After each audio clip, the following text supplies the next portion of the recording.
ચોથી કડી હતી. હવે આપણે પાંચમી કડી સાંભળીએ છીએ. સોરી.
આ પાંચમી કડી સંયમના હેતુથી યોગ પ્રવર્તના. એટલે આગલી કડીમાં આપણે જોયું, એમણે ભાવ્યું કે મારે સંસારના કાર્યમાંથી મન, વચન અને કાયાને કાઢી કાઢવા છે, ઓછા કરવા છે અને ડિસિપ્લિનમાં લાવવા છે કે હિંસા ઓછી થાય. હવે અહીંયા એ ભાવે છે કે આ મન, વચન, કાયા સંસારમાંથી તો ઓછા કર્યા, પણ મોક્ષમાં આગળ વધવા માટે મારે શરીરનો તો ઉપયોગ કરવો પડશે, મહેનત કરવી પડશે. એટલે આ જ મન, વચન, કાયા ને હું સંયમના માર્ગ ઉપર મૂકી દઉં.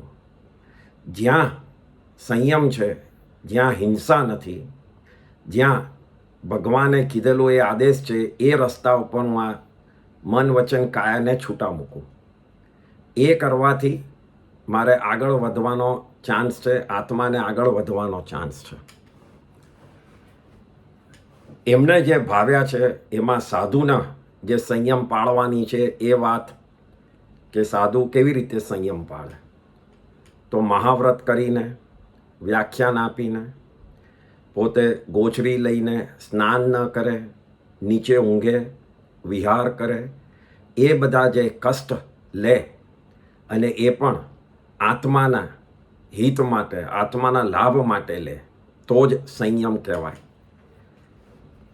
અને એ માર્ગ ઉપર દીક્ષાર્થી મન, વચન, કાયાને મૂકે. શ્રાવકે શું કરવું જોઈએ? આપણે જ્યાં સુધી સંસારમાં છે ને શ્રાવક છે, તો આપણે સંયમનો કયો માર્ગ અપનાવવાનો? તો આપણે સમાયિક કરીએ, પ્રતિક્રમણ કરો, વ્રતો લો શ્રાવકના, ધ્યાન કરો, કૌશગ કરો, સેવા કરો, તપ કરો, માળા ગણો, ધર્મ ઉપર શ્રદ્ધા રાખો. આ બધું શ્રાવકના સંયમના માર્ગો છે. બહુ જ ટૂંકાણમાં જ્યાં જ્યાં નવા કર્મોને રોકી શકો ને જૂના કર્મનો નિર્જરા કરી શકો, એ દરેક માર્ગ સંયમનો કહેવાય. જ્યાં બી તમે હિંસા ઓછી કરી, એ સંયમનો માર્ગ. હિંસા વધારી તો એ સંસારનો માર્ગ. એટલે સંયમનો માર્ગ શ્રાવક માટે બહુ જ સીધો છે અને એ રોજ કરી શકાય એવો છે. એટલે આ પહેલી કડીમાં કહે છે કે સંયમના હેતુથી, રીઝન ઓફ સંયમ, હું યોગને આગળ વધારું. એમાં પ્રવર્તના, યોગ પ્રવર્તના, એટલે યોગનો યુઝ હું સંયમના રસ્તા ઉપર કરું. મન, વચન, કાયા એ 3 યોગ છે. એની એનર્જી સંયમના માર્ગ ઉપર હું વાપરું. શેના માટે? નેક્સ્ટ લાઈનમાં કહે છે, સ્વરૂપ લક્ષે જીન આજ્ઞા આધીન જો. લક્ષ્ય એટલે ગોલ. મારું લક્ષ્ય શું છે? ધર્મમાં કોન્સન્ટ્રેશનથી લક્ષ્ય નક્કી જ જોઈએ. જો લક્ષ્ય ગોલ તમારો જરાક મૂવ થઈ ગયો તો ધર્મના નામે અધર્મ ચાલુ થઈ જાય. એટલે તમારે શ્રદ્ધા એ લક્ષ્ય છે, અને એ શ્રદ્ધા પાક્કી રાખવી કે મારે મોક્ષ પામવો છે, આ જ રસ્તો છે અને આ જ લાઈનમાં જે બીજા મહાપુરુષો ચાલ્યા છે, મારે પણ ચાલવું છે. એ લક્ષ્ય કોઈરાડો ન બદલવો. એટલે એ લક્ષ્ય છે ગોલ. અને અહીંયા લખ્યું છે સ્વરૂપ લક્ષ્ય. સ્વરૂપ લક્ષ્ય એટલે એમને ગોલ કયો કીધો કે મારું સ્વરૂપ જે છે, એટલે હું મારો આત્મા છે, એ મારો ગોલ છે. એટલે લક્ષ્ય કયું બતાડ્યું? સ્વરૂપનું. સ્વ એટલે પોતે અને રૂપ. એટલે સ્વરૂપનું લક્ષ્ય મગજમાં રાખી અને એ પહોંચવા માટે પાછું શું કીધું કે મારે શેની હેલ્પ લઉં? તો જીન આજ્ઞા, જીન ભગવાને જે મને રસ્તો બતાડ્યો છે, જે મને કીધું છે કે હિંસા નહીં કર, હિંસાના ભાવ નહીં રાખ, એ એમનો આજ્ઞા છે. તો એ આજ્ઞા મારે પાળવાની છે. તો એ આજ્ઞા પર ચાલતા ચાલતા મારે આધીન થઈ જવાનું છે. આધીન એટલે સરેન્ડર. ભગવાનના માર્ગ ઉપર, ભગવાને કીધેલા આદેશ ઉપર મારે સરેન્ડર થઈ જવાનું છે. તો જ હું મારા પોતાના રૂપને જોઈ શકીશ, જે મારું પોતાનો ગોલ છે. દેટ ઇઝ વોટ એ આ લાઈનમાં કહે છે. શ્રાવકે ટોટલ હિંસા ન અટકી શકે એ હું માનું છું, પણ શ્રાવકે આમાં હિંસા કેમ ઓછી કરું અને ક્યારે અટકાવી શકું એ ભાવ ભાવવાના છે. એટલે અહીંયા પણ ભાવથી આપણે સાધુપણું પર આવવાની કોશિશ કરવાની છે. આપણે અત્યારના તાકાત નથી, આપણું બળ નથી, એટલે આપણે દીક્ષા નથી લઈ શકતા, 100% હિંસા અટકાવી નથી શકતા. પણ ભાવ, સાચા ભાવથી એની ઈચ્છા તો રાખવાની જ છે, જેમ શ્રીમદજી બતાડે છે. એટલે બીજી લાઈનમાં સ્વરૂપ લક્ષ્ય જીન આજ્ઞા આધીન જો.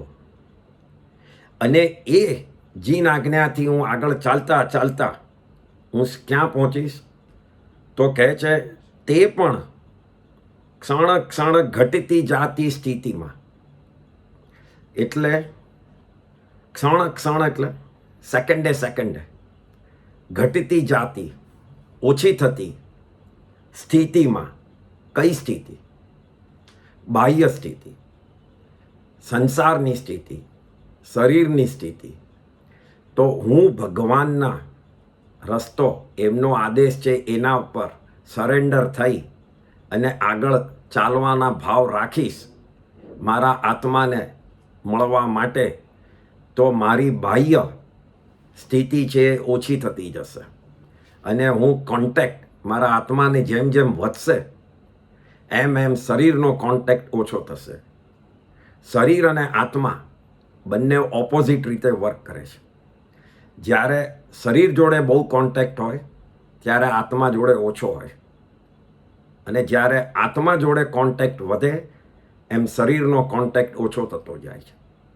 બેઉ કોન્ટેક્ટ કોઈવાળો હોય નહીં, કારણ કે જેને આત્માનો કોન્ટેક્ટ બહુ જ ગમતો હોય પછી એને શરીરની એટલી પડી નથી હોતી. એટલે બંને ઓપોઝિટ કામ કરે છે. એટલે અહીંયા જીન આજ્ઞાને સરેન્ડર થઈને મારી બાહ્ય સ્થિતિ ક્ષણે ક્ષણે ઓછી થતી જશે. એટલે મારું કોન્સન્ટ્રેશન આત્મા પર થતું જશે. અને એ કોન્સન્ટ્રેશન આત્મા પર થતાં થતાં શું થશે? તો અંતે થાય નિજ સ્વરૂપમાં લીન જો.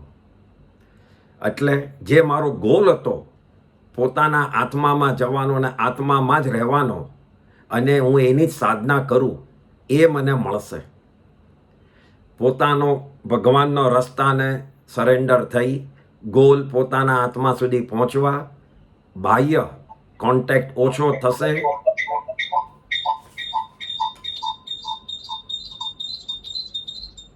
બાહ્ય કોન્ટેક્ટ ઓછો થશે તો હું મારા આત્મ સાધનામાં કોન્સન્ટ્રેટ કરી શકીશ. એટલે તે અંતે થાય નિજ સ્વરૂપમાં. નિજ એટલે પોતાના સ્વરૂપમાં લીન. એમાં હું સાધનામાં બેસી જઈશ, એના જ કોન્સન્ટ્રેશનમાં રહીશ, એના જ પરિણામો જોતો હોઈશ. એટલે અહીંયા સાધુપણુમાં 6ઠ્ઠા અને 7મા ગુણસ્થાનકની વાત છે. 6ઠ્ઠો ગુણસ્થાનકમાં હું આવ્યો, પછી ભગવાનની આજ્ઞા લઉં અને ભગવાનના રસ્તા પર ચાલી અને 7મા ગુણ સ્થાનક ઉપર હું એકદમ જ સ્થિર થઈ જાઉં મારા આત્મામાં. એટલે આ આખી કડીમાં 6ઠ્ઠો અને 7મું ગુણ સ્થાનક એમણે બતાડ્યું. એમના ભાવ એના ઉપર ભાવ્યા છે. હવે આગળની કડી, આમાં કોઈને સવાલ છે?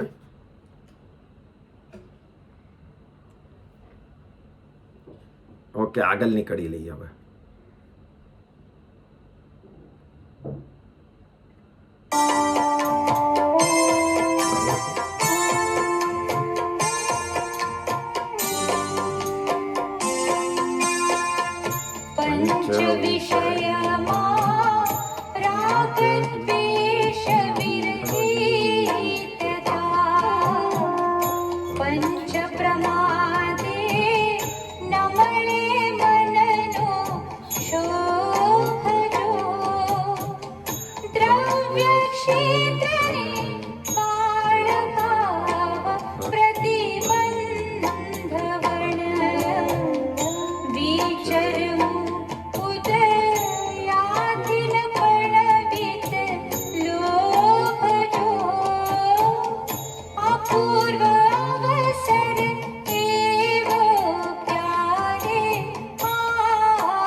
આ 6ઠ્ઠી કડી. હવે કર્મબંધના જે કારણો, રીઝન્સ, કર્મ કેવી રીતે આત્મામાં ચોંટે છે એના રીઝન્સ છે. જો તમે એ રીઝન્સમાંથી નીકળી જાઓ, એ કારણોમાંથી નીકળી જાઓ, તો કર્મબંધ બંધ થઈ જાય. પહેલું કારણ હતું એમણે જે બતાડ્યું 3જી કડીમાં કે શ્રદ્ધા. જો શ્રદ્ધા ન હોય તો કર્મબંધ તમારા ચાલુ રહે. એટલે મિથ્યાત્વમાંથી નીકળી સમ્યક્ત્વમાં આવવું, સાચી શ્રદ્ધામાં રહો, એ પહેલું કારણ.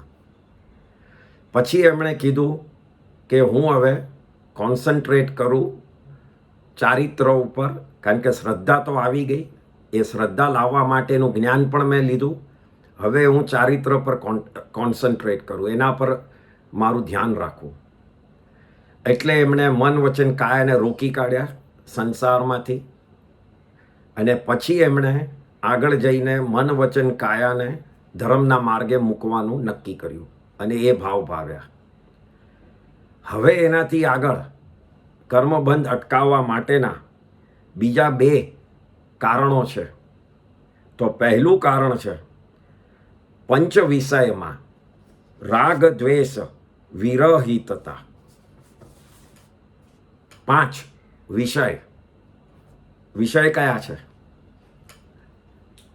તો 5 ઇન્દ્રિયો, એ 5 વિષય કહેવાય. એમાં રાગ દ્વેષ વિરહિતતા. વિરહિતતા એટલે રહિત, એના વગર 5 વિષયથી, 5 ઇન્દ્રિયોથી ઊભા થતા રાગ અને દ્વેષ વગરની સ્થિતિ, એ વિરહિતતા. આપણે સ્પર્શ, એ પહેલું ઇન્દ્રિય. આપણને સોફ્ટ ટચ ગમે, લાંબુ નાહવું ગમે, પાણીનો ટચ ગમે, એર કન્ડિશનની હવા ગમે, હીટિંગની ઠંડક ગમે, ગરમી ગમે, ગાડીમાં બેસવું ગમે. આ બધું ટચ છે. ઘણા જણ એમનેમ ચાલતા ફૂલ ઉપર આપણે આપણા પાંદડાને ટચ કરીને ચાલતા હોય છે. ઘણાને એકદમ સોફ્ટ ઠંડુ ઘાસ ઉપર ચાલવું ગમે છે. આ બધો ટચનો શોખ છે. તો એ સ્પર્શેન્દ્રિય, પહેલી ઇન્દ્રિય ના બધા જ કર્મના બંધ કરવાના કારણો છે. ઘ્રાણેન્દ્રિય, પછી રસનેન્દ્રિય, મિચ્છામી દુક્કડમ. ભાવતું ખાવું, મસાલાવાળું ખાવું, કેટલા ટોપિંગ ઉપર નાખીને ખાવું, કેટલી આઈટમ બનાવીને ખાવું, એ બધું જ રસ જોડે કોન્ટેક્ટ છે. શરીરને અગેન એન્ડ અગેન આપણે ધર્મ માટે સાચવવાનું છે, રસ માટે નથી સાચવવાનું. અને ધર્મ માટે સાચવવા રસની જરૂર નથી, ખાલી પ્રોપર ખાવાનાની જરૂર છે, જે બી શરીર માટે જોઈતું હોય. પછી આવે છે સ્મેલ, ઘ્રાણેન્દ્રિય. પરફ્યુમની સ્મેલ ગમે છે, ગટરની નથી ગમતી, કોઈના પસીનાની નથી ગમતી. એ બધી સ્મેલ આપણે શું ઊભું કરાવે છે? રાગ અને દ્વેષ, કે આ ગમે છે, આ નથી ગમતું. આ દરેક ચીજમાં પહેલાં એક ચીજ સમજો કે દરેક ચીજ પૂતગલમાં ગણાય છે. પૂતગલ એટલે અજીવ, અને એ પૂતગલની કન્ડિશન શું છે? તો બદલાતી જ જાય છે. બદલાતી જ જાય છે એટલે જેમ છે એમ રહેતી જ નથી. સ્મેલમાં પણ સ્મેલ જે છે એમ રહેતી જ નથી. એમાં જે પૂતગલ, જો ખરાબ સ્મેલવાળો પૂતગલ હોય એ ત્યાંથી નીકળી અને પરફ્યુમનો પૂતગલ પણ બની શકે, અને પરફ્યુમનો પૂતગલ ગટરનો પણ બની શકે છે. એટલે એ જ્ઞાન જો મગજમાં હોય કે આ પૂતગલનો ખેલ છે, આ પરમનન્ટ નથી ખેલ, તો સ્મેલ ને તમારે પકડી રાખવાની જરૂર નથી કે આ સારી છે કે ખરાબ છે. કારણ કે જેને સારું કહો છો એ કાલે ખરાબ પણ થશે. જેમ ગટરનું પાણી તડકાથી ઉપર જાય તપીને, અને પછી ઉપરથી વરસાદ પડે જે આપણે પીએ છે, તો એ ટ્રાન્સફોર્મેશન છે, એ પૂતગલનું ટ્રાન્સફોર્મેશન છે. ને એ જ પૂતગલનું ટ્રાન્સફોર્મેશન સ્મેલમાં પણ આવે છે, સ્પર્શમાં બી. દરેકે દરેક ઇન્દ્રિયોના વિષયોમાં એ પૂતગલ આવે જ છે, કારણ કે ઇન્દ્રિય પોતે જડ છે, અને એને આપણે જીવતી કરી છે પોતે આપણા મનથી. અને આપણો આત્મા અંદર હોય ત્યારે, જેવો આપણા આત્મા નીકળી જાય છે ત્યારે ઇન્દ્રિયો પણ મરી જાય છે. જડ જેમ હતી એમ જ થઈ જાય છે. એટલે આ ઇન્દ્રિયનો ખેલ છે અને આ પૂતગલનો ખેલ છે. એ રીતે મગજમાં લઈશું તો આપણને એના ઉપર રાગ અને દ્વેષ ઓછા કરવાની પ્રેક્ટિસ થશે. ચોથી છે ચક્ષુ ઇન્દ્રિય. પિક્ચર જોવું, નાટક જોવું, ટીવી જોવું, મેગેઝિન્સ જોવું, એ બધું ચક્ષુ ઇન્દ્રિયનો આપણે યુઝ કરીએ છીએ. પાંચમું છે સાંભળવું, શ્રોતેન્દ્રિય. મ્યુઝિક સાંભળો, વાતો સાંભળો, પંચાત સાંભળો, મારું કોઈ શું બોલ્યું એ સાંભળો, બીજાનું શું બોલાય છે એ સાંભળવું. એ બધું શ્રોતેન્દ્રિયમાં આવે છે. તો આપણે 5 ઇન્દ્રિયો આ રીતે વાપરીએ છીએ. કમ્પ્લીટ આ બધી ચીજોમાંથી નીકળી જાઓ એવી ભાવના એમણે ભાવી છે. આપણે એમાંથી શ્રાવક તરીકે એ ભાવવાનું કે હું આ બધામાંથી કેવી રીતે ઓછું કરું, ઓછી આઈટમો ખાઉં, ઓછું બને તો પંચાત કરું, સ્મેલમાં બહુ માથું ન મારું. એટલે એ બધી ચીજોમાં હું ઓછો કરતો જાઉં તો મારા ભાવ પણ હું સુધારતો જઈશ. એટલે અહીંયા પંચ વિષયમાં, એટલે 5 પ્રકારની ઇન્દ્રિયોમાં જેનાથી રાગ અને દ્વેષ બંધાય છે, એના વગર રહિત હું ક્યારે થઈશ? વિરહિતા એટલે હું ક્યારે એ રહિત વગરનો થઈશ. એ પહેલી લાઈનમાં એમણે ભાવ્યું છે. બીજા લાઈનમાં એ કહે છે પંચ પ્રમાદે ન મળે મનનો ક્ષોભ જો. 5 પ્રમાદ એ કયા છે? 5 પ્રમાદ તો પહેલા છે મદ, એટલે મદિરા, ઇન્ટોક્સિકેશન. કોઈ પણ ચીજ મને કોન્સ્ટન્ટલી જોઈએ, એ જ્યારે જે ચીજ પર મન હોય ને એને ઇન્ટોક્સિકેશન કહીએ. આપણે સમજો કે મદિરા, દારૂ ન એ પીતા હોય, પણ we have different kind of intoxication. TV જોવું જ પડશે, નહીં તો ઊંઘ નહીં આવે. ફોન ઉપર આટલા કલાક રહેવું જ પડશે, કારણ કે બધું સાંભળવું જ પડશે. ટી અને કોફી વગર માથું ચડશે. વોટ્સએપ ઉપર કોન્સ્ટન્ટ રહેવું પડશે. આપણું ઇન્ટોક્સિકેશન આ ટાઈપનું થઈ ગયું છે. હવે જે જૂના જમાનામાં હતું કે સ્મોકિંગ, તંબાકુ ને એ આપણામાંથી આઈ ડોન્ટ થિંક સો 99% કોઈ કરતું હોય. પણ આપણું ઇન્ટોક્સિકેશન આપણી જે એકદમ જ જરૂરિયાતો છે એ આ બધી ચીજોમાં આવી ગઈ છે. તો એમાંથી હું કેવી રીતે કરું? કારણ કે important thing of intoxication is what? એક તો દારૂથી નશો ચડે છે, તમે એમ કહો, પણ ચા ને કોફીથી નશો નથી ચડતો, તો એને કેમ તમે મદમાં ગણો છો? અહીંયા નશાની તો એક વાત છે, પણ બીજું તમારા મનને મક્કમ કરવાની વાત છે. એનાથી તમને મક્કમતા આવે તો ધર્મના માર્ગમાં મક્કમ રહી શકો. અને આ ઇન્ટોક્સિકેશન એટલે કે આ ચીજમાં તમે પડ્યા રહો તો તમારા એટલા કલાકો, એટલો સમય તમારો આ બધા કાર્યમાં જાય તો ધર્મ માટે કાર્ય ઓછું રહે. એટલે એ સમજીને આને પ્રમાદ કીધો છે. પ્રમાદ શબ્દનો સિમ્પલ વર્ડનો મિનિંગ છે આળસ. પણ આળસના જુદા જુદા પ્રકારો બતાડ્યા છે. લેઝીનેસ એ પ્રમાદ, તો એના જુદા પ્રકાર બતાડ્યા છે કે કઈ રીતે તમે આળસ કરો છો.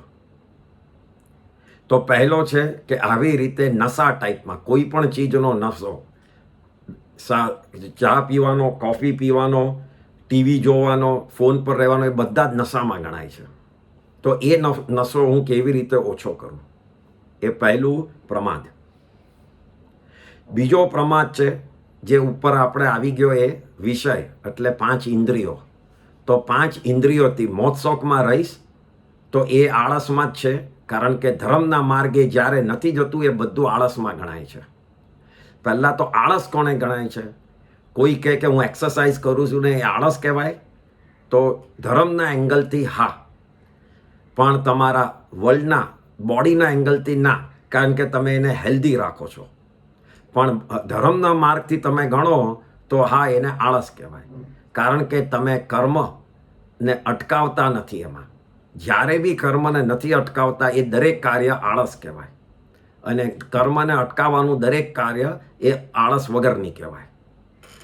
એટલે બીજું 5 ઇન્દ્રિયો એટલે વિષય આવે છે. એટલે પહેલું પ્રમાદ મદ, બીજો પ્રમાદ વિષય, પછી ત્રીજો પ્રમાદ છે કષાય. 4 કષાયો જે આપણે આના પછીની કડીમાં આવશે. એટલે હમણાં અહીંયા આપણે બહુ નથી કહેતા એના માટે. પણ 4 કષાયમાં જ્યારે મન હોય છે તો એ મન પ્રમાદમાં ગણાય છે, આળસમાં ગણાય છે. એના પછી નિંદ્રા. નિદ્રા એટલે એકચ્યુઅલ લેઝીનેસ, ઊંઘવું, આરામ કરવો, એ બધું. એમાં ટાઈમ કોઈ 4 કલાકમાં ઉઠી જાય, કોઈ 8 કલાક ને કોઈને 12 કલાક ઊંઘવું ગમે છે. તો એ સમય એટલો ઊંઘતા જ પાસ કર્યો એટલે નિદ્રા થાય છે. અને 5મું છે વિકથા. વિકથા એટલે ધર્મનું ડિસ્કશન, ધર્મનો અભ્યાસ વગરની જે બી કથાઓ હોય એ બધી વિકથામાં ગણાય. જેમ કે ટીવી જોવું, મૂવી જોવા, મેગેઝિન વાંચવું, પોલિટિક્સની વાત કરવી, બોલિવૂડ, હોલિવૂડ, એ બધી જે ડિસ્કશન અને જોઈએ છે બધું વિકથામાં આવે. કારણ કે આમાંથી કોઈ પણ ધર્મનો અભ્યાસ નથી થતો.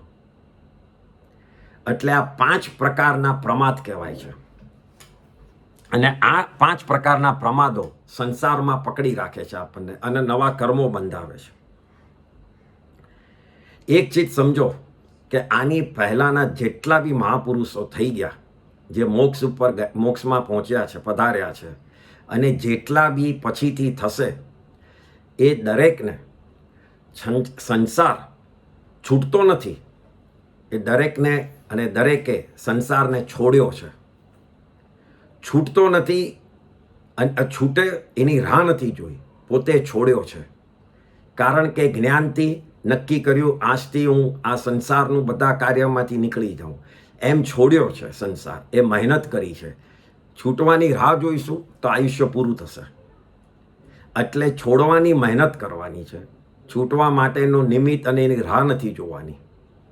કારણ કે કોઈએ હજી સુધી એવી રીતે રાહ જોઈ નથી. સંસારમાં છે ને 30% સંસારનું કોઈ પણ આપણા નસીબમાં 30% નસીબ છે, અરે 30% મહેનત છે અને 70% નસીબ છે સંસારમાં રહેનારાઓને. એ કઈ રીતે? તો એક દાખલો કહું કે કોઈને ત્યાં 2 જણા જન્મ્યું, પૈસાવાળાને ત્યાં અને ગરીબને ત્યાં. તો એ મહેનતનું કામ હતું કે નસીબનું કામ હતું? જે પૈસાવાળાને ત્યાં જન્મ્યું એ શું થયું? એને નસીબથી ત્યાં જન્મ્યું છે.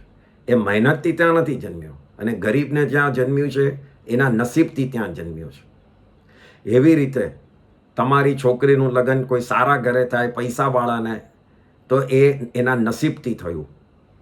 તમે પુરુષાર્થ કર્યો પણ એના નસીબથી, ને બીજાની છોકરીનું નહીં થયું ને એના બીજા ઘરે થઈ, તો એનું નસીબ હતું. એન સંસારમાં કોઈ પણ કામ છે ને, 30% મહેનત છે, 70% નસીબ છે. ત્યારે ધર્મમાં છે ને 30% નસીબ છે ને 70% મહેનત કરવી પડે છે. 30% નસીબ કેવી રીતે છે કે મને ધર્મ સાંભળવા મળ્યો, મને એના પર શ્રદ્ધા બેઠી, એમાં આગળ વધવાનું મને મન થયું, ચારિત્ર પાળવાનું મન થયું, એ બધું નસીબ છે. જો તમારા શુભ નસીબ ઉદય થયો હશે તો તમને આ બધું મળશે ને ગમશે. પણ 70% મહેનત છે. તમારે પછી પુરુષાર્થ કરીને એમાં આગળ વધવું જ પડશે. નહીતર તમે જો નસીબના ભારે બેઠા રહ્યા તો ધર્મ થશે નહીં. આજે દીક્ષા લે કોઈ પૈસાવાળાની છોકરી અને કોઈ ગરીબની, તો બંને સરખી મહેનત કરવી પડે છે કે પૈસાવાળાને ઓછી કરવી પડે છે? બંનેને સરખી મહેનત કરવી પડે છે આગળ વધવા. એટલે ધર્મના કામમાં મહેનત, પુરુષાર્થ ઘણો વધારે ઇમ્પોર્ટન્ટ છે. અને નસીબના બહાને બેઠા નહીં રહેવું કે મને આ મળશે ત્યારે, મને સમય મળશે ત્યારે. એ નસીબ તમારું રહેવાનું જ નથી, ચાલવાનું જ નથી. તમે જ મહેનત કરશો તો નસીબને બદલી શકશો. એટલે આ ખાસ યાદ રાખજો કે ધર્મમાં મહેનત બહુ જ ઇમ્પોર્ટન્ટ છે. અને સંસાર છૂટતો નથી, છોડવો પડે છે. આ બે ચીજ બહુ જ ઇમ્પોર્ટન્ટ છે. આપણે દીક્ષા ન લઈએ જવા દો, પણ આપણા માટે સંસાર છોડવો પડે છે. એ કઈ એંગલથી કે મારે હવે બધા જ શ્રાવકના જે બી વ્રતો છે, એનું જે બી કરવાના સંયમના રસ્તા છે, એ બધા પર હવે મારે આવવું જ છે. એના વગર મારે રહેવું નથી. તમે જુઓ તો પાસ્ટમાં શું થયેલું, તો પાસ્ટમાં આપણે લોકો, એક મિનિટ અહીંયા હતું, હા, તો પાસ્ટમાં આપણે લોકોએ બહુ જ નાના હતા ત્યારે આ એકે ચીજ ગમતી નથી. અને પછી ધીમે ધીમે સંસારનો ધર્મનો સંયમ ગમતો ગયો. કેમ એમ? કારણ કે આપણે ધીમે ધીમે એમાં મહેનત કરતા ગયા, એમ એમ આપણને એમાં પ્રેક્ટિસ થતી ગઈ અને ગમતું ગયું. તમે જ જુઓ કે તમે રોજ એક સમાયિક કરતા હો અને જે દિવસે નહીં થાય એ દિવસે તમને થશે કે આ મારો ટાઈમ સમાયિકનો હતો ને ચૂકી ગયો. એ કેમ? કારણ કે પહેલાં તો તમે હળુકર્મી છો એટલે તમને એ અટક્યું કે મને આ કેમ નહીં થયું. અને બીજું, એ તમારી રોજની પ્રેક્ટિસ પડી ગયેલી, એટલે પછી તમારાથી એ છૂટતું નહોતું. તો આ ટાઈપનું એડિક્શન જે કહીએ ને આપણે ઉપર પ્રમાદમાં, એ આ એડિક્શન બહુ સારું કહેવાય, એને પ્રમાદ ન કહેવાય. એટલે એ રીતે આ પ્રમાદની 5 પ્રકારના પ્રમાદની વાત છે. એટલે એમણે પહેલી લાઈનમાં કીધું, પંચ વિષયમાં રાગ દ્વેષ વિરહિતતા. એટલે 5 વિષયમાં રાગ દ્વેષ વગરનો ક્યારે થવો. અને પંચ પ્રમાદે ન મળે મન નો ક્ષોભજો. એટલે 5 પ્રમાદમાં મારું મન અસ્થિર ન થાય. એ મારે એવો ક્યારે મારો સમય આવશે, એવા મારે ક્યારે વખત આવશે. એટલે એમણે શું કર્યું, પહેલાં એમને શ્રદ્ધા લીધી, પછી મન વચન કાયાને ડિસિપ્લિનમાં લાવ્યા, પછી મન વચન કાયાને ધર્મના માર્ગે મૂક્યા, પછી એમણે 5 ઇન્દ્રિયોને કંટ્રોલમાં લાવી, અને હવે 5 પ્રમાદથી છૂટા પડ્યા. આ દરેકે દરેક કાર્ય કર્મબંધના કારણો છે. એટલા માટે એમની ભાવના એક્ઝેક્ટલી લાઈનમાં જતી હતી મોક્ષ જવા માટેના રસ્તા ઉપર, કે જવા માટે આ દરેક ચીજમાંથી મારે છૂટવાનો સમય ક્યારે આવશે, એ અહીંયા એમને ભાવ ભાવેલા. હવે એના પછીની લાઈન છે, દ્રવ્ય ક્ષેત્ર ને કાળ ભાવ પ્રતિબંધ પણ. એટલે દ્રવ્ય કઈ રીતે એમાંથી હું છૂટું, તો મને આ ભાવશે કે નહીં ભાવે, એ બાબતમાંથી હું ક્યારે છૂટું, કે મને એનું કંઈ જ ફરક ન હોવો જોઈએ, મારું મન સ્થિર હોવું જોઈએ દ્રવ્યથી. મને આ ગમશે કે નહીં ગમે. ક્ષેત્ર, તો મને અહીંયા સારી સગવડ મળશે કે નહીં મળે.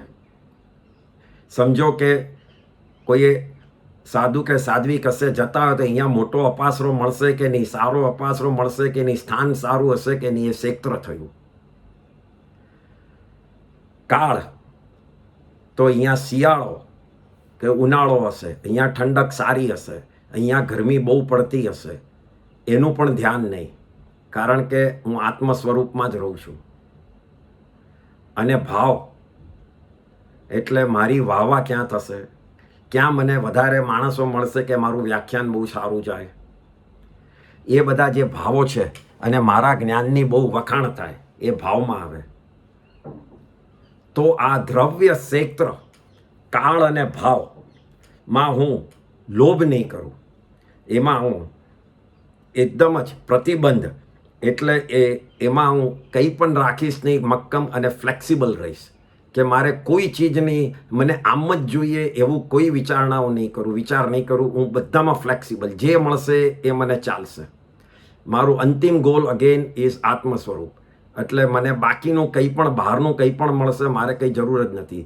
અને ભાવના કેસમાં મનના ભાવ નહીં પણ આત્માના ભાવથી જ મારે જીવવું છે. મનના અને આત્માના ભાવ અલગ હોય છે. મનના ભાવ સંસારી હોય છે, આત્માના ભાવ આત્માના હોય છે. દ્રવ્ય ક્ષેત્ર અને કાળ ભાવ પ્રતિબંધવણ વિચરવું ઉદયાદીન પણ વિત લોભ જો. એટલે આ બહુ જ ઇમ્પોર્ટન્ટ છે. કેવી રીતે રહેવું, વિચરવું એટલે કઈ રીતે રહું. ઉદયાધીન, તમને ખબર હશે કે માણસને કર્મ બાંધે છે ત્યારે એ શું થાય છે, એ ઉદયમાં આવે. ઉદયમાં આવે એ પ્રમાણે એ કર્મ એને ભોગવવા પડે છે. એ કર્મ એનું બતાડે છે, સાઇન એનો સ્ટ્રેન્થ બતાડે છે, એનો પરચો બતાડે છે. અને એ પ્રમાણે શુભ કે અશુભ, તમને દુઃખ કે સુખ એ પ્રમાણે મળે છે. તો એ થયું ઉદય. હવે ઉદયાધીન એટલે ઉદયને આધીન, એટલે ઉદયને સરેન્ડર થઈ જાઉં, એને એક્સેપ્ટ કરું, એને ઉદયાધીન કહેવાય. એમાં ભળું નહીં પણ એને એક્સેપ્ટ કરું. એ બે ચીજ જુદી છે. જો હું ઉદયમાં ભળીશ, મારું મન મૂકીશ, તો મને લાગશે કે આ મને સુખ મળ્યું કે દુઃખ મળ્યું, મને સારું મળ્યું કે ખરાબ મળ્યું. ઉદયને જો હું કયા બી એંગલથી જોઉં પણ જો એમાં હું ભળીશ તો આ થશે. પણ એને એક્સેપ્ટ કરીશ, ભળીશ નહીં પણ જે આવ્યું એ આવ્યું, એ એક્સેપ્ટ કહેવાય. અને આ શું આવ્યું એવો વિચાર થાય ત્યારે એમાં ભળ્યા કહેવાય. એટલે જે આવ્યું એ ઓકે છે, એ એક્સેપ્ટન્સ રાખવું. શું આવ્યું એ રીતે વિચારવું નહીં, કારણ કે આવવાનું સુખ અને દુઃખ એ સાથે જ છે. કોઈ દાડો એક ચીજ એકલી ચાલતી જ નથી. એટલા જ માટે ભગવાને એ જ કીધું છે, જો તને પરમનન્ટ સુખ મળે તો સંસાર છોડતો નહીં. હવે એવું ભગવાને કહેવાનું કારણ શું? કારણ કે પરમનન્ટ સુખ કર્મના આધીન, કર્મના રિઝલ્ટથી મળવાનું નથી, એમને ખબર છે. એટલે આપણને સંસારીને જણાવવા માટે, કારણ કે સવાલ આવે કે અહીંયા જ શું વાંધો છે, વાંધો કંઈ નથી, પણ એ એક્સેપ્ટ કરો તો પછી કે સુખ પછી દુઃખ આવશે અને દુઃખ પછી સુખ આવશે, એક સર્કલ ચાલ્યા જ કરશે. જો એમાં ફસાવવું હોય તો બરાબર છે, અહીંયા જ રહો. પણ એકલું સુખ જોઈતું હોય જે અટકે નહીં તો અહીંયાથી નીકળો. તો અહીંયા એ કીધું છે કે કર્મ કાપવા માટે તમારે જે ઉદય થયો છે એને આધીન થાઓ, એને એક્સેપ્ટ કરો. જો તમે એને એક્સેપ્ટ નહીં કરો, એમાં ભળશો તો જૂના કર્મ કપાશે, એ ચોક્કસ છે. જે કર્મની થિયરી પ્રમાણે જૂના કર્મ જ્યારે ઉદયમાં આવે ત્યારે એ તમને એનો સ્ટ્રેન્થ બતાડી, એનો પરચો બતાડીને પડી જાય, આત્મામાંથી ખરી જાય. પણ તમે જો એમાં પડ્યા છો તો શું કરશો? નવા કર્મો બાંધશો. અને નવા કર્મો શું કરશે? પાછા તમને દુઃખ આપશે કે સુખ આપશે. એટલે સાયકલ આત્મા સંસારની આ જ રીતે થાય છે. સંસાર કેવી રીતે ચાલે છે તો આન્સર આ જ છે, કારણ કે તમે ઉદયમાં મળ્યા, એમાં તમારું મન નાખ્યું. એટલે સમજો કે તમારે વિચરવું ઉદયાધીન પણ વિત લોભ જો. એટલે અહીંયા કહે છે કે હું પંચ વિષયમાંથી નીકળી જાઉં, પંચ પ્રમાદ ન કરું, દ્રવ્ય ક્ષેત્ર કાળ અને ભાવ એ પાંચેયમાં મને જે બી મળે એ હું એક્સેપ્ટ કરું. તો શ્રાવક માટે શું થાય? દ્રવ્ય ક્ષેત્ર કાળ અને ભાવ. તો દ્રવ્ય શ્રાવક માટે થાય, શોપિંગ કરે છે, બધી ચીજો ખરીદે છે, ખાવાનું એને જે ભાવતું હોય એ બધું થયું દ્રવ્ય શ્રાવક માટે. ક્ષેત્ર શું થયું? સારું ઘર મળી, સારી જગ્યા મળી, યુરોપમાં રહેવા મળ્યું, અમેરિકામાં રહેવા મળ્યું. આની છોકરીને તો બિચારીને ઇન્ડિયા રહેવું પડશે લગ્ન કરીને. એ બધું ક્ષેત્રની વાત થઈ. કાળ તો એર કન્ડિશન વગર મને ચાલશે નહીં. હવે અહીંયા મે મહિનો આવી ગયો છે, પંખા વગર ચાલશે નહીં. ઠંડી, ગરમી, વિન્ટર આપણે એ બધાના માટે કરીને પણ જગ્યા એક જગ્યાથી બીજી જગ્યાએ બદલાય છે. ઓક્ટોબર, નવેમ્બર પછી એન્ટોપમાં ઠંડી પડે એટલે બધા ઇન્ડિયા અને દુબઈ આવે છે, અને જૂન, જુલાઈ, ઓગસ્ટમાં દુબઈથી બધા જ જતા રહે છે. જવાનું કારણ ખાલી કાળ છે, ખાલી વેધર છે, બીજું કોઈ કારણ નહોતું જવાનું. એટલે એ વેધર આપણે એક્સેપ્ટ નથી કરી, આપણને ફાવતી નથી. અને ભાવ, કોઈએ મને બોલાવ્યો કે નહીં, મારી ચેરિટી મારા નામ માટે થઈને એમને બરાબર નામ મૂક્યું કે નહીં ઉપર મોટા બોર્ડ ઉપર, એ બધું જ ભાવમાં આવે છે. મારું કોઈએ મસ્કરી કરી કે નહીં, મને ખરાબ લાગ્યું, એ બધું ભાવમાં આવે છે. તો શ્રાવકે દ્રવ્ય ક્ષેત્ર કાળ અને ભાવને આ રીતે મગજમાં લઈ અને એમાંથી હું કેવી રીતે સરળતા રાખું, એમાં કેટલું ઓછું કરું, અને એ ઓછું કરવાથી હું કેટલું પાપ ઓછું કરું, એ રીતે એનું ધ્યાન રાખવાનું છે. સાધુ હોય તો દરેક ચીજને એક્સેપ્ટ કરવાની છે. શ્રાવકે બને એટલું એક્સેપ્ટ કરો અને ન થાય તો એટલું ઓછું કરો. એ રીતે દ્રવ્ય ક્ષેત્ર કાળ અને ભાવ આપણે લોકોએ યુઝ કરવાના છે. એટલે ના, આ બધા જ છે ને છઠ્ઠા સાધુના જ ચાલે છે. કારણ કે સાધુપણું કરે ત્યારે ઉપર જવા માટે કઈ કઈ ચીજ છોડવી પડે. તો કઈ કઈ ચીજ છોડવી પડે? તો જવાબ છે કે જે આત્મા પર કર્મ લગાડે છે એ બધી ચીજ છોડવાની આવે. કારણ કે કર્મને સાફ કરશો તો જ આત્મા ઉપર જશે, ને કર્મને સાફ કરવા માટે આ બધી ચીજ છોડવાની છે. મેં સાધુપણી તો ભાવ ભાવ્યા, પણ એ ભાવ જોડે મારે શું કરવું પડશે ને મને એ ક્યારે મળશે એવા ભાવ એમને આવ્યા. તો એમણે પહેલાં તો નક્કી કર્યું શું કરવું પડશે. તો એમાં એમણે કીધું શ્રદ્ધા રાખવી પડશે, ડિસિપ્લિન રાખવી પડશે, 5 ઇન્દ્રિયોને સંસારમાંથી કાઢવી પડશે, પછી 5 પ્રમાદો છોડવા પડશે, 4 કસાયો હવે આવશે. એટલે આ બધામાં ભાવ સાધુપણાના જ છે. પણ ધેન એ ભાવીને એમને એ સેઇંગ કે આ બધી ચીજો પણ છોડવાની છે, એમને લિસ્ટ કર્યું એમ સમજો. અને પછી એવા ભાવ ભાવ્યા કે ક્યારે મારું છૂટશે. એટલે બેઉ ચીજ કર્યું. જ્ઞાની તો હતા જ, એમને ખબર છે કે આ જ લિસ્ટ છે, એવું કે વાંચવા નહોતા ગયા.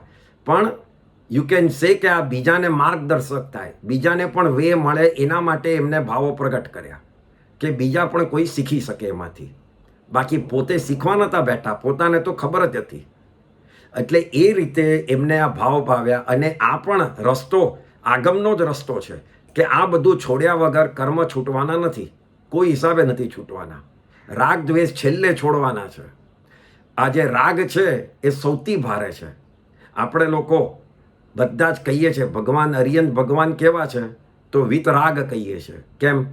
રાગ વગરના. કારણ કે બહુ જ ભારે છે છોડવો.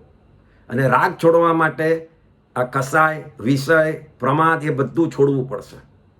અને એના માટે જ આ રસ્તો એમને બતાડ્યો અને પોતે ભાવ્યો. શું કહે છે?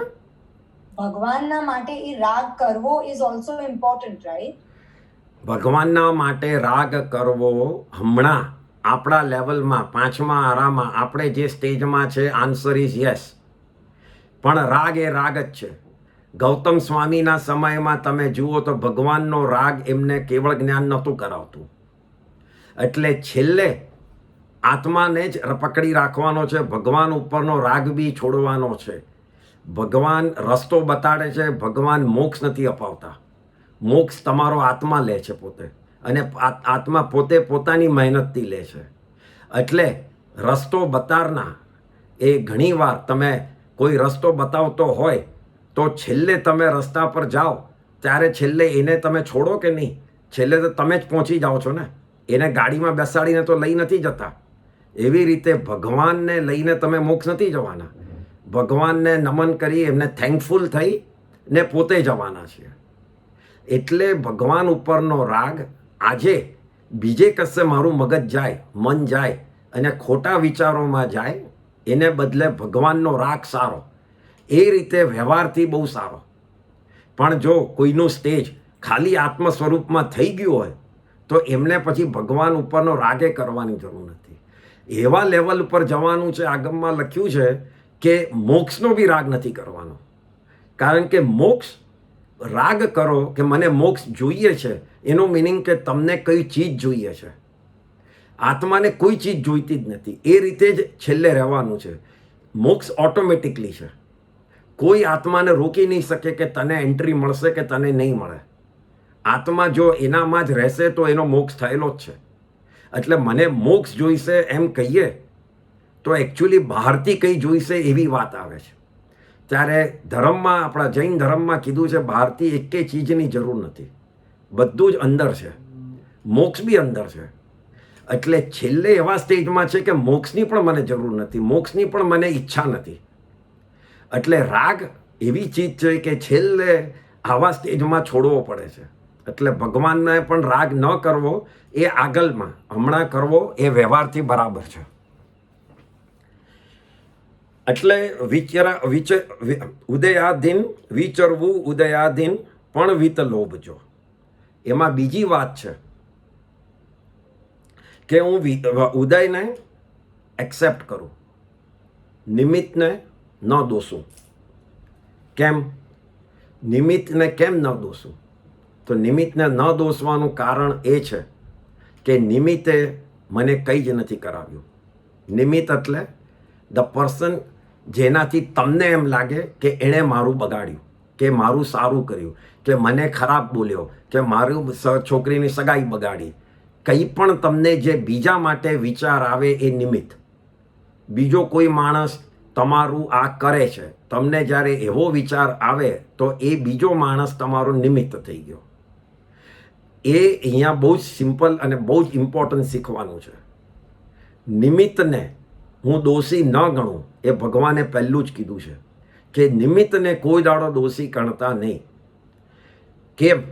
તો ભગવાનનો જે શ્રદ્ધાનો માર્ગ છે, શ્રદ્ધાના માર્ગમાં આપણને બધાને ખબર છે કે એવા 6 સ્ટેપ્સ છે જે મગજમાં રાખતા જોઈએ છે અને બધા માનતા હોય છે. તો એ કયા 6 સ્ટેપ? પહેલું છે આત્મા છે, એ બધા જ માનીએ છે. બીજું, આત્મા નિત્ય છે, એનો નાશ નથી થતો. ત્રીજું, આત્મા કર્મનો કર્તા છે. ચોથું, આત્મા કર્મનો ભોગતા છે.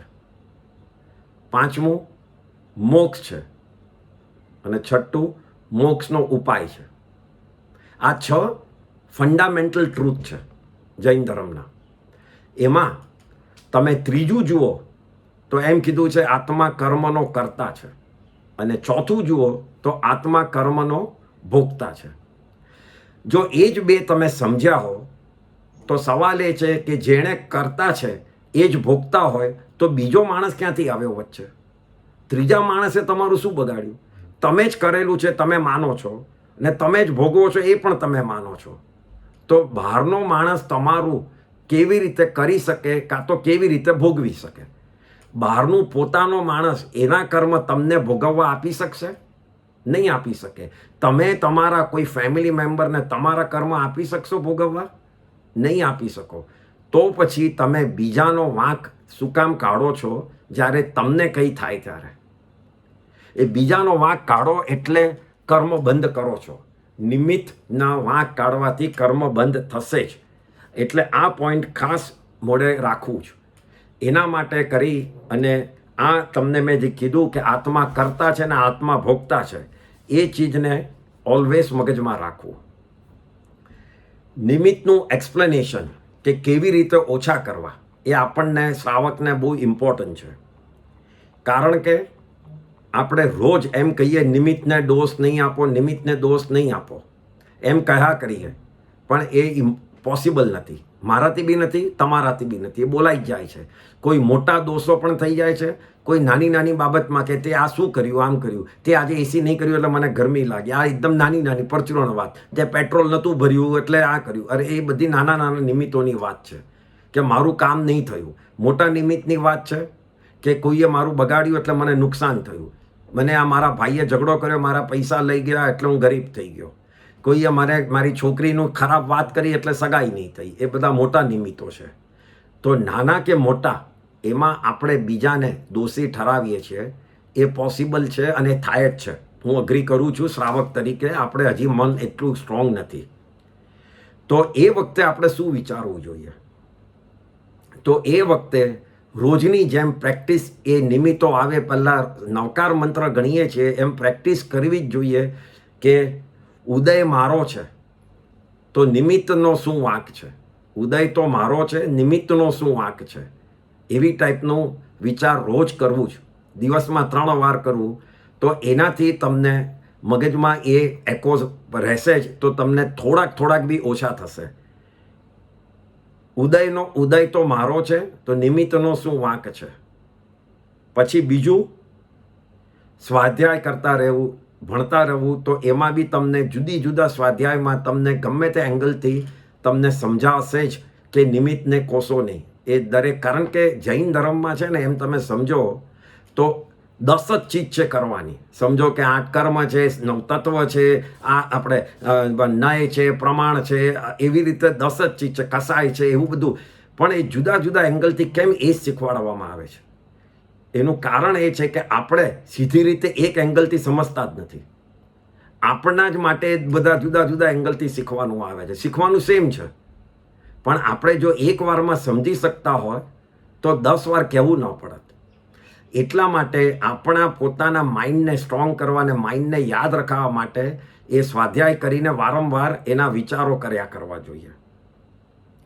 ત્રીજું એ છે, અને સૌથી ઇમ્પોર્ટન્ટ, એ ઓછા ન થાય અને હજી પણ નિમિત્તને તમને ક્રોધ થાય, એના પર કે ચીડ આવે, તો એ વખતે તમારે એઝ અ શ્રાવક આપણે શું કરવું કે ચીડ તો થઈ ગઈ, પણ એનાથી પછી તરત જ યુટર્ન મારી દેવો જોઈએ વિચારીને કે અચ્છા ભૂલ થઈ ગઈ, ચલ મૂકને, એમ કરીને. આપણે ઘણીવાર એમ કહેતા હોઈએ છીએ, પણ આપણે થાય છે શું, અડધો કલાક ફોન ઉપર પંચાયત કર્યા પછી ચલ મૂક, આપણે શું છે એમ કરીને આપણે મૂકી દઈએ છીએ. પણ ભાઈ તે અડધો કલાક પહેલાં જ મૂકી દીધું હોત તો. એટલે આપણે લોકો ઓલવેઝ બધું થયા પછી આપણે આમ વિચારીએ છીએ, કારણ કે એ વખતે આપણને ધર્મ યાદ આવે છે. બધું પાત પટી ગઈ, પેટ ભરાઈ ગયું એટલે ધર્મ યાદ આવે છે. એમ નહીં, તમે જ્યારે તમને થયું પછી એ જ વખતે કે મૂક, હવે આપણે કંઈ એવું કરવું નથી કરીને, આપણે કંઈ એનું કંઈ બોલવું નથી ખરાબ, એ જ વખતે તરત યુટર્ન મારી દો, તો તમે કોઈને પણ ખરાબ નહીં બોલો ને કોઈ નિમિત્તને પણ દોષી નહીં ઠરો કે આણે મારું બગાડ્યું. ના, એણે બગાડ્યું નથી, મારા કર્મનો ઉદય એવો હતો એટલે જ બગડ્યું. એટલે એ રીતે તમે ઇન્ટેન્સિટી ઓછી કરી શકો. કોઈ પણ નિમિત્તને દોષો તમે, અને કોઈ પણ નિમિત્તને તમે એકદમ જોરદાર એના પર ક્રોધ કરો કે એનું વેર બાંધો, શું થશે એનું રિઝલ્ટ? તો તમારે ઋણાનું બંધી થશે, વેર બંધાશે, અને આવતા ભાવમાં એ કન્ટિન્યુ રહેશે. તમે હમણાં જ એનો એક્સપિરિયન્સ જુઓ તો તમે 2 કે 3 જણને મળો, 1 જણ પહેલેથી નથી ગમતું અને 1 જણ તમને ગમે છે. એનું રીઝન શું છે? એનું રીઝન એ છે કે પાસ્ટ કર્મના એવી રીતે તમે બાંધીને આવ્યા છો કે તમે એક માણસ પહેલેથી જ તમને ગમતો નથી.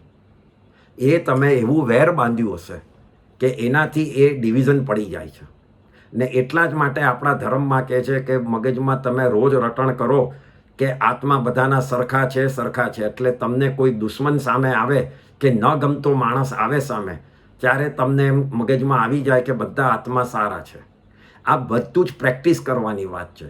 શ્રાવકથી પહેલા દિવસથી કે બીજા દિવસથી થવાનું જ નથી, પણ જો મગજમાં રાખશો તો આગળ વધી શકશું આપણે. અને એટલા જ માટે આ નિમિત્તના કેસમાં છેલ્લે કંઈ ન થાય તો કંઈ પણ ચીડ કરી એને ફોલ્ટી ગણ્યો કંઈ પણ, તો તરત જ તમે એનાથી યુટર્ન મારીને થઈ જાઓ કે એનો વાંક નહોતો, મારું પોતાનો જ આવો ઉદય હશે, મારે પોતાને ભોગવવાનું હશે. જો એટલું પણ કરશું ને તો એકવાર એને ફોલ્ટ કરીને પાછા નીકળશું ને તો કર્મ લાઇટ બંધાશે, અને લાઇટ બંધાશે એ કર્મ ખરી પણ જશે, એ વેર પણ નહીં બંધાય. પણ જો ભારે કર્મ બંધાઈ જશે તો તમારે પછી એની જોડેનું વેર ભોગવવું પડશે ને, કાં તો એ તમને કોઈ ભાવમાં નડશે, કાં તો તમે એને પાછા નડશો. એટલે એ થવાનું જ છે. અને આ પાસ્ટમાં બી થયું છે. પાર્શ્વનાથ ભગવાનને કમઠ કેટલા ભાવો સુધી એ સાથે ને સાથે વેર ઝેર બંધાયેલું હતું. આવી રીતે કેટલી આગમમાં સ્ટોરીઓ છે. એનાથી આપણને પ્રૂવ થાય છે કે વેર બાંધવું એ કરવું ન જોઈએ, અને વેર ન બાંધવા માટે કોઈ નિમિત્તને કોસવો ન જોઈએ. એટલે અહીંયા વિચરવું ઉદયાધીન પણ વિત લોભજો. ઉદયને એક્સેપ્ટ કરી અને એ જ રીતે વિચરવું એટલે એ રીતે જીવવું, એ જ વિત લોભજો. એટલે બધું જ એક્સેપ્ટ કરીને એ રીતે હું જીવીશ. લોભને છોડીને કોઈ પણ ચીજને મગજમાં રાખ્યા વગર હું કેવી રીતે રહું ને કેવી રીતે વિચરું, એવા અહીંયા ભાવ એમને હતા. એટલે આ કડીમાં એ દીક્ષા લે, એનાથી આગળ જઈ અને બધા જે કર્મબંધના કારણો છે એ એમને છોડવાની ભાવ ભાવ્યા, વિષય અને પ્રમાદ. હવે આગળ આપણે નેક્સ્ટ ટાઈમમાં હવે નેક્સ્ટ આવશે કષાયોને કેવી રીતે છોડે છે. કારણ કે કષાયો આપણને કાપે જ છે, આપણા આત્માને કાપે છે. એટલે એના માટે નેક્સ્ટ 2 કડીઓ કસાયની આવશે. પણ આ બધી જ કડી સમજવા માટે કે બધી જ કડી 6ઠ્ઠા ગુણસ્થાનક, અને જ્યારે એકદમ સાધનામાં હોય ત્યારે 7મા ગુણસ્થાનક. એ 6ઠ્ઠા ને 7મા ઉપર જ છે. કારણ કે એમને ખબર છે કે 6ઠ્ઠા ને 7મા ટકાવવા માટે આ બધા જ કર્મબંધના કારણોને મારે કાઢવાના છે, ને એના પછી એ ઉપર જશે. એટલે એ રીતે હવે આપણે આવતી વખત કસાયોની વાત પર આવશું નેક્સ્ટ 2 કડીઓ ઉપર. કોઈને કંઈ સવાલ છે?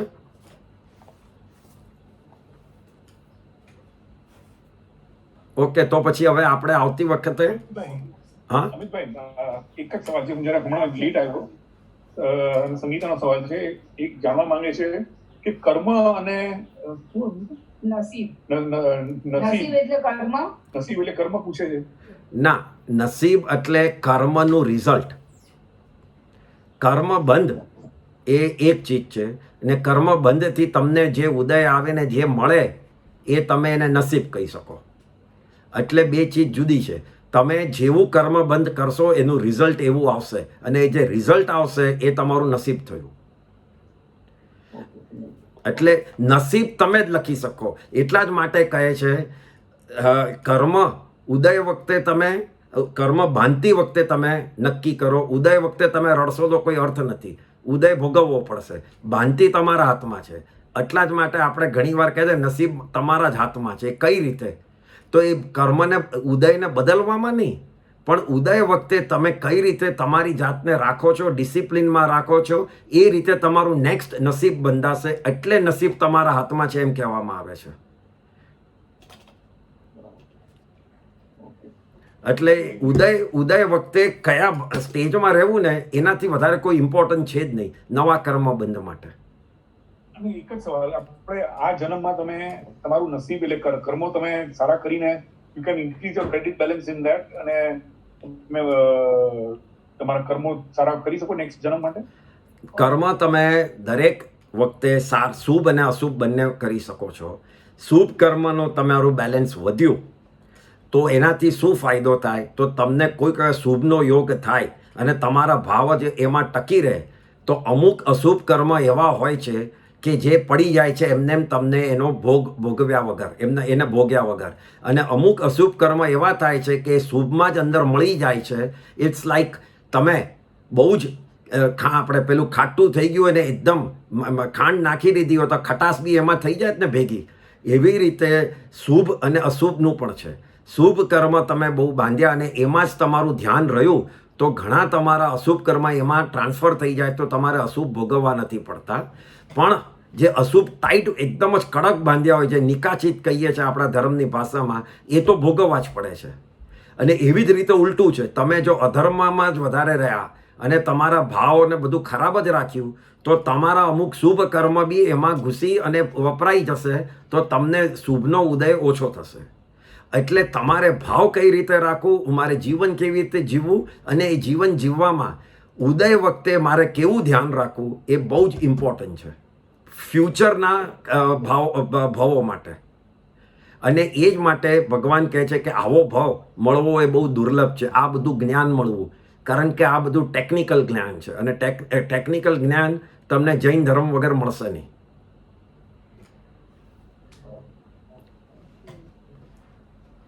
બીજું કંઈ?